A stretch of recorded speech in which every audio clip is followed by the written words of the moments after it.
शिरपूरच्या जैन मंदिरामध्ये पुन्हा हाणामारीची घटना घडली आहे। दिगंबर श्वेतांबर पंथीयांमध्ये पुन्हा वाद झाला।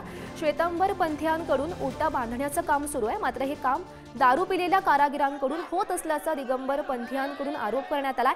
कारागीर दारू पिलेले असल्यानं मूर्तीचे पावित्र्य भंग होते असं म्हणत त्यांनी या कारागिरांना रोखण्याचा सुद्धा प्रयत्न केल्याचं पाहायला मिळत आहे आणि त्यावेळी श्वेतांबर आणि दिगंबर पंथीयांमध्ये चांगलीच हाणामारी सुद्धा झाली आणि या प्रकरणी पोलिसांमध्ये तक्रार दाखल करण्यात आल्याचं सध्या समजतं।